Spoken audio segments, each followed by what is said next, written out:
Hi guys, thanks for stopping by Politics and Life. Hope you're having a great day. This is Jordan. So later today, I will be releasing a reaction to the House hearing for Special Counsel Robert K. Hur in regards to Biden's handle of classified documents case. It's still going on live right now. It's about 3 hours long, so I'm going to go through the most important parts and present it later tonight. But until then, we have Megyn Kelly. I am a fan of her. I think she can be kind of fake sometimes, definitely can be fake, especially when it comes to Trump. But she's really good at calling out the left for their hypocrisy. So if you guys haven't heard recently, Nancy Mace went on leftist George Stephanopoulos, if that's how you pronounce it, and he pretty much said, how can you vote for Trump if he's a rapist, which we all know he isn't. False charges, which she will go through. Also, she discusses the Oscars and how Jimmy Kimmel and Robert Deniro come out as the biggest winners, or you could say losers, of the Oscars throughout the night. Please like, comment, subscribe. Let's get the video started. Last night was the 96th Academy Awards show, and while you might have missed it, there was one clear winner. No, not Oppenheimer. It was sanctimonious leftists for their lead role in pretending they are better than you. Several people shared in this achievement. Winner number one, Jimmy Kimmel. For the fourth time, Kimmel hosted the Oscars before an adoring crowd of Hollywood stars who laughed and curried favor with the man who wore blackface so many times he's second only to Justin Trudeau in his fondness for the practice. Yes, some of the very same celebrities who wanted you to believe they were horrified after yours truly said in 2018 that people used to don dark makeup in order to imitate well-known Black celebrities and it wasn't a big deal. Absolutely ate up the performance by Hollywood darling Mr. Kimmel, whose blackface costumes included his oft-repeated bit as basketball star Karl Malone. Now, Karl Malone never seen no flying saucer himself, but if he do, that's going to be a spooky time. And let's not forget Oprah in a fat suit. 15 minutes a day is all you need to get your heart rate up to where... Please, Miss Oprah, you're crushing my... Sorry, Miss Oprah. In truth, the Academy Awards show, though it's since gone on to lecture us incessantly about the importance of racial equity, has long been a promoter of celebrity blackface. The 2012 Oscars ceremony featured actor Billy Crystal in blackface, announcing a Best Picture nominee. Billy, is Biebs the young Sinatra or my nuts? Oh, Sammy, stop it. You're my nuts. This guy. Peace out. All right, have fun storming the Fuhrer. All right, good luck, Bob. Just a few years before that, Robert Downey Jr. was honored with a Best Supporting Actor nomination for the film Tropic Thunder, in which Downey Jr. famously wore, you guessed it, blackface, while donning an afro and attending, quote, Ebonics vocal training. He won last... I can't lie. I have to say this real quick. We can't hate on Robert Downey Jr., but that movie, Tropical Thunder, is hands down one of my top 5 favorite movies of all time. You cannot say that's not one of the funniest movies of all time, but we know she's calling out the hypocrisy from these leftists because they always talk about racism, yet they do blackface themselves. Last night for Oppenheimer. Congrats. Obviously, Kimmel's love of blackface was not a deal breaker for ABC, which already employs him as a late night host, and which, in addition to its many blackface awards shows, also produced and promoted many shows and stars in blackface. It appears the real sin with blackface, you see, is talking about how standards on it have changed, not actually wearing it. You can still win Oscars and host the Oscars after doing that. Winner number 2 of the sanctimonious leftists pretending they are better than you award, Robert De Niro. Congratulations, sir. Another Oscar for the iconic actor who, now 80, appeared on Bill Maher over the weekend and had some... Real quick, because this is about 5 minutes, she goes into Robert De Niro. So he actually did go on Bill Maher and pretty much called Trump supporters retards and that he doesn't understand how we could support such a hateful man, which we all know is bogus. But it's sad because growing up, I used to love Robert De Niro movies, but the older I get, the more wise and educated I get, the more I find out that these people that we grew up watching are very disgusting people, especially Robert Deniro. If you people haven't heard, look into what happened in the history. I'm going to put a video on this actually, but I believe it was in the 90s. He actually got caught hosting, or he had his own hotel that he was running prostitutes through. And it was a big sex scandal. But anyways, I would suggest that anyone to look into that. Robert De Niro is a disgusting human being with severe Trump derangement syndrome. Some choice words about Donald Trump. The guy is a total monster. And anybody, I don't understand it. I guess they get behind that kind of logic. They want to fuck with people, screw them, because they're unhappy about something. I never play him as an actor because I can't see any good in him. Nothing at all. Nothing redeemable in him. He's a sociopathic, psychopathic, malignant narcissist.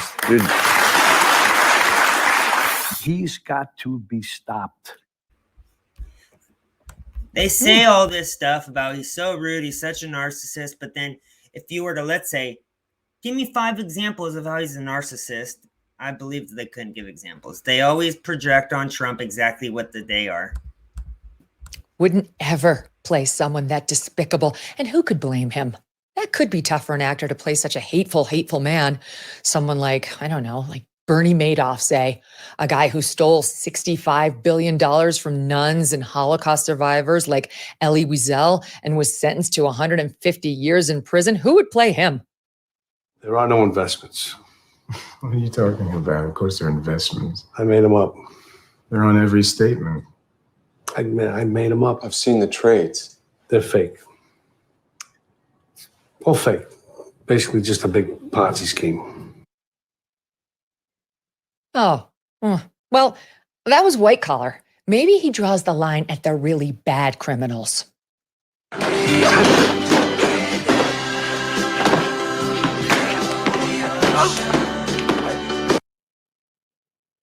Oh, that's right. Jimmy Conway from Goodfellas, a character based on real-life mobster Jimmy Burke, who, according to mobster Henry Hill, really did whack a guy for an insult about shoe shining and then finished him off in the trunk of the car when they realized he wasn't quite dead. No, still alive. No, fucking piece of shit. God, look at me. Look at my fucking eyes. God.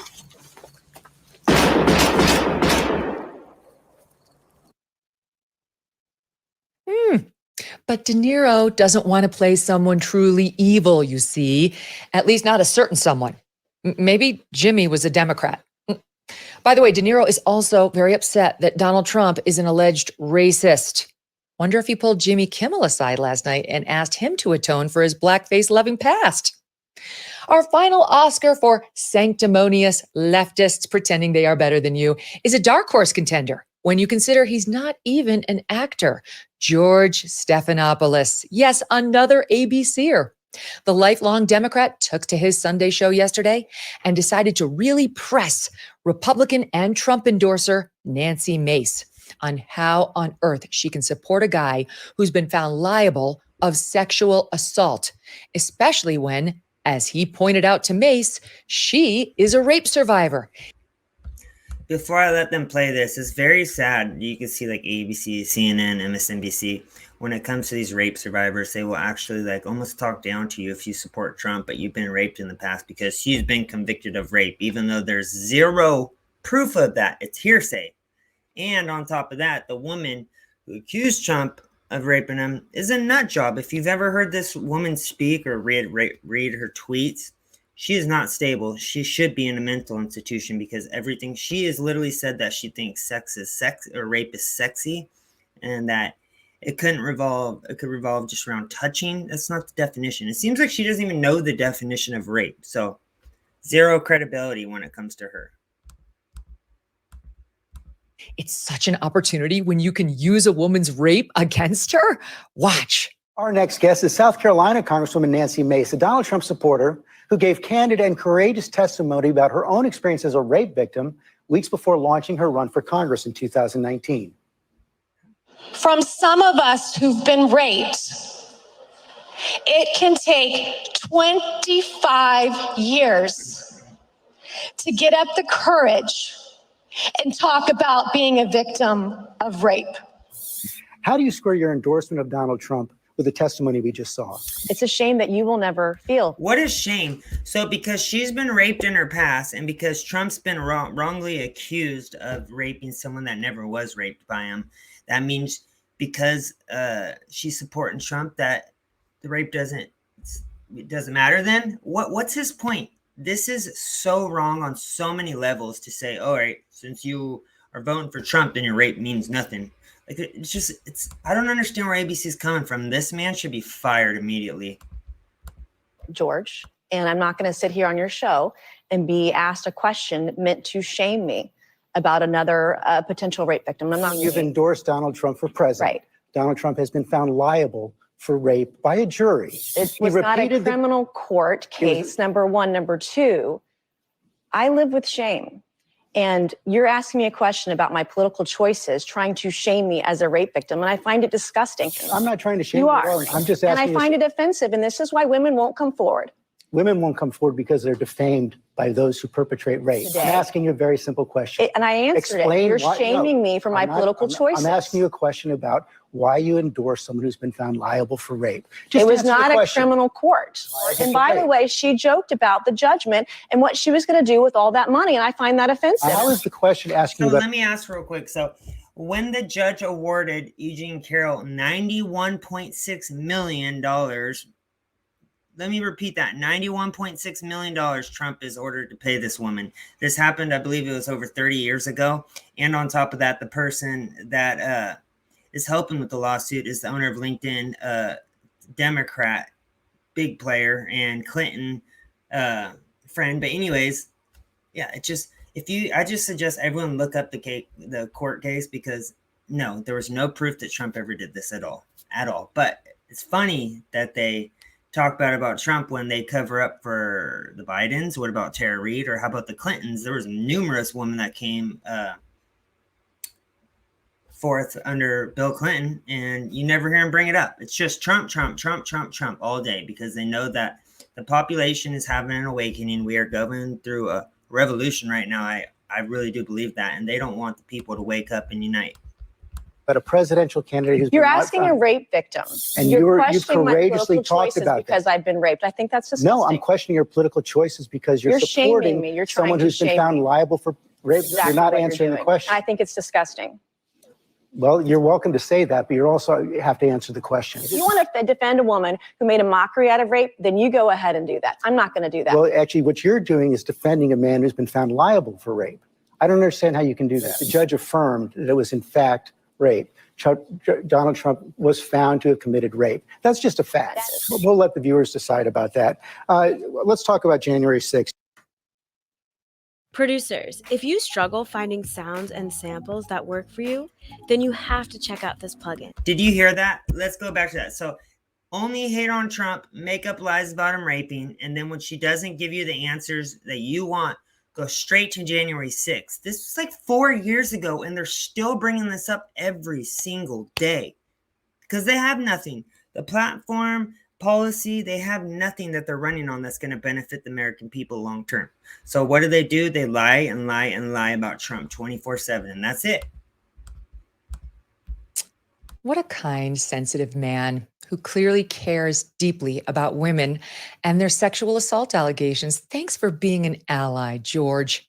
I see how concerned you are that victims might not come forward if they are publicly attacked by their rapist or his defenders. To be sure, that is a very real concern. It happens all the time, which you know, because you invented it. Remember?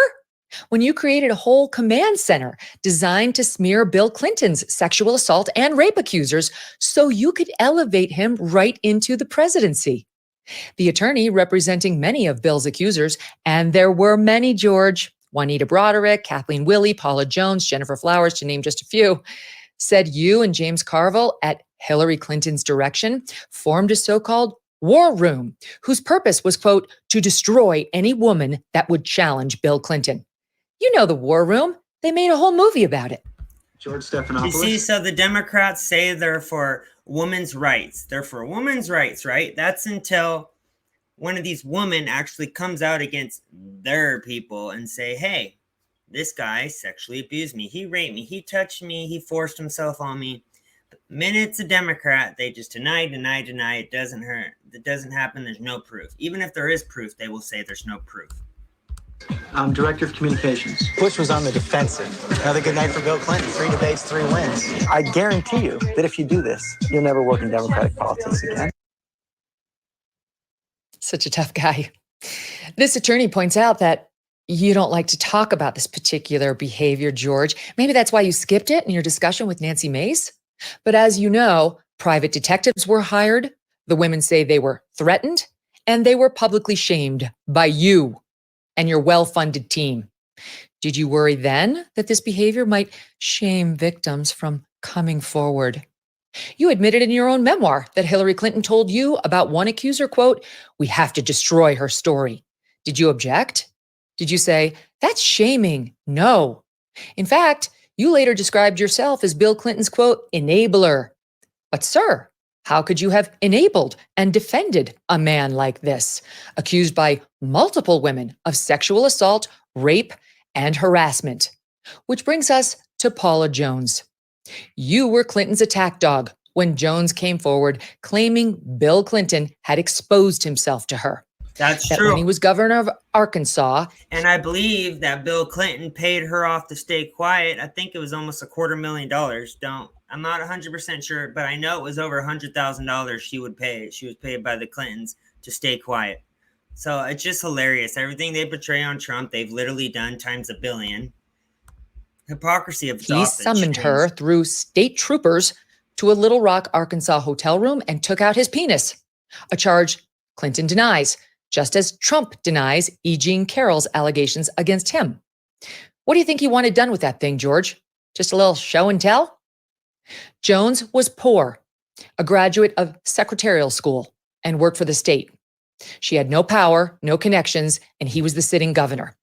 She didn't go to Columbia and Oxford and become a Rhodes Scholar like you, George. She was a nothing to you. Your buddy Carville immediately went after Ms. Jones, infamously saying, if you drag a $100 bill through a trailer park, you never know what you'll find. And you?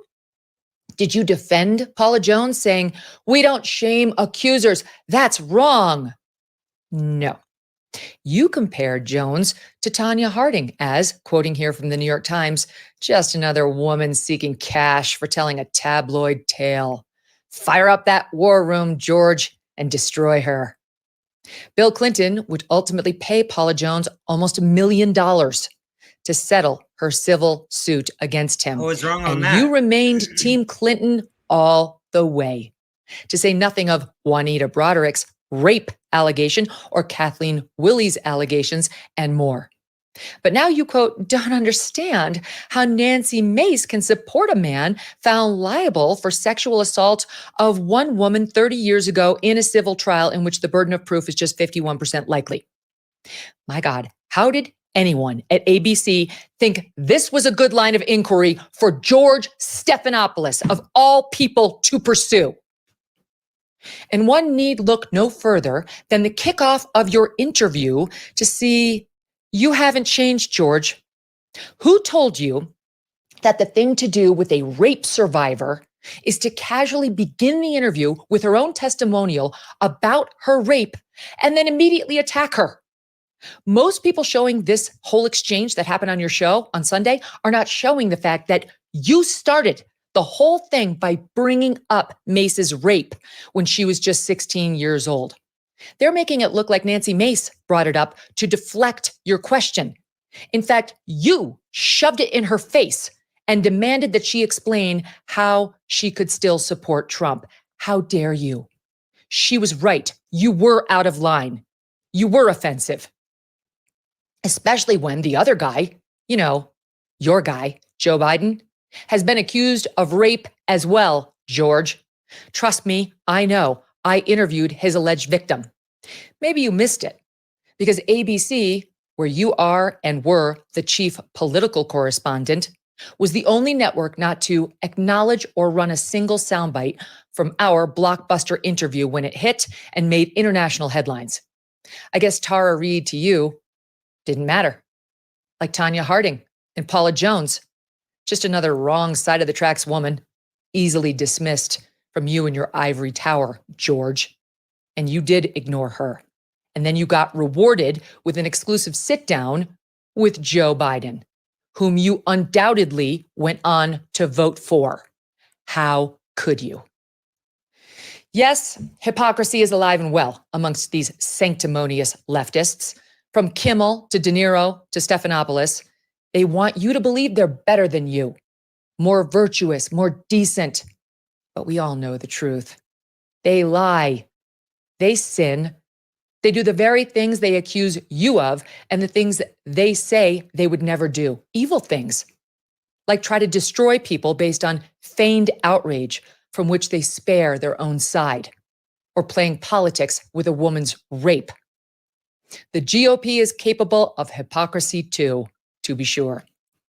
But this weekend, these leftists, best performance in a leading role, bar none. Do you owe back taxes? Pandemic relief is now over. Along with hiring thousands of new agents and field officers, oh joy, the IRS has kicked off 2024 by sending over 5 million pay-up letters to those who have unfiled tax returns or balances owed. Don't waive your... All right, guys, that was the end of that one. I love how she goes into details, bringing up their past, the movies they were in, what they've said. And George, whatever your name is, you need to be fired. What a piece of garbage you are, and the network that you actually vote for or work for. Sorry about that. It's pretty pathetic that every single case about Trump, which there's only one about the rape, which 100% a lie, no proof. You guys are willing to say, oh, it was found that he did this and he did that and he did this with zero proof, when you literally defended your old boss when it came to raping, touching, and pretty much touching women that didn't want anything to do with him over and over and over, and has a history of doing that, and you actually defending that type of behavior. So they're all hypocrites. They always want us to believe our lying eyes, as they tell us, but we're not going to, because we're in the middle of a revolution and an awakening. Thanks for coming to Politics and Life. This is Jordan. I will talk to you soon. Bye.